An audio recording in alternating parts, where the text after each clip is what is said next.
नेताजी का चश्मा पाठ का एक पात्र है पान वाला। पान वाला स्थूलकाय और हंसमुख स्वभाव का आदमी था।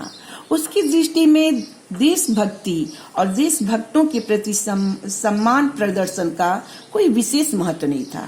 यही कारण है कि वह कैप्टन को बहुत हल्के ढंग से लेता था।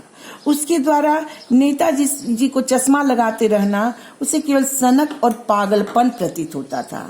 पान वाले में संवेदनशीलता की कमी थी। वह कैप्टन के प्रति अप्रिय शब्दों का प्रयोग करता था। फिर भी कैप्टन की मृत्यु का समाचार देते हुए उदास हो जाना और आंसू पोंछना यह सिद्ध करता है कि कैप्टन के प्रति उसका कोई व्यक्तिगत दुर्भाव नहीं था।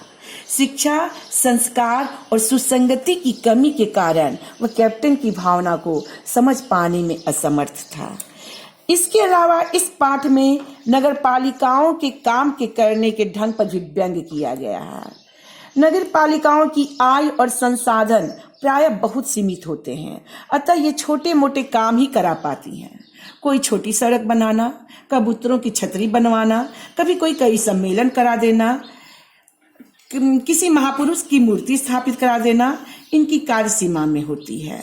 इन नगर पालिकाओं में पत्राचार आदि औपचारिकताएं निभाने में काफी समय नष्ट हो जाता है और योजनाएं जल्दबाजी और हड़बड़ी में पूरी की जाती है। इसलिए जब नेताजी की मूर्ति पर चश्मा लगाने की बात आई, समय सीमा समाप्त होने का समय था, तो जल्दबाजी में उसी कस्बे के एक स्कूल के ड्राइंग मास्टर मोतीलाल जी से यह काम करवाने का जिम्मा सौंपा गया। उनकी चिंता मूर्ति के सुगढ़ और प्रभावशाली होने के बारे में नहीं थी। वे तो किसी न किसी प्रकार मूर्ति बनाकर दे देना चाहते थे। इस प्रकार मूर्ति बनाकर पटक देने के पीछे नगर पालिका तथा मूर्तिकार की कार्य प्रणाली के प्रति व्यंग्य का भाव छिपा हुआ है। अब है इस पाठ में प्रश्नोत्तर। सारी कहानी को तो समझ गए तुम लोग। अब है कि सेनानी ना होते हुए चश्मे वाले को लोग कैप्टन क्यों कहते थे, तो समझ में आ गया आप लोगों को, क्योंकि कैप्टन का सुभाष चंद्र बोस के प्रति जो सम्मान भाव देखा गया, इस कारण मजाक में, व्यंग में या उनके इस देश प्रेम की भावना के कारण उन्हें कैप्टन कहा गया है।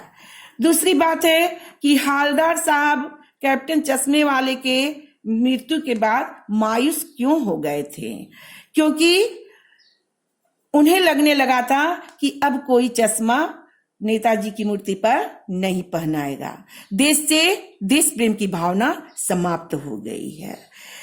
इसके अलावा सरकंडे का चश्मा क्या उम्मीद जगाता है, तो मूर्ति पर सरकंडे का चश्मा यह संकेत करता है कि देश में अभी भी देशभक्ति की भावना जीवित है और सरकंडे का चश्मा लगाने वाला कोई बच्चा है। बच्चों में देशभक्ति और स्वतंत्रता सेनानियों के प्रति सम्मान का भाव यह आशा और उम्मीद जगाता है कि आगामी पीढ़ी देश को अवश्य आगे ले जाएगी। ठीक है, और सारे पाठ का प्रश्नोत्तर तो समझ ही रहे हो तुम लोग। हालदार साहब कि देश प्रेम की भावना के कारण वह संवेदनशील व्यक्ति थे, तो सरकंडे का चश्मा लगा देखकर उनके मन को असीम खुशी मिलती है और वह भावुक हो उठते हैं। समझ गए? तो पाठ तो समझ में आ गया आप लोगों को, और सारे पाठ का प्रश्नोत्तर लिखा हुआ है, वो सब तुम लोग लिख लोगे। ठीक है, थैंक यू।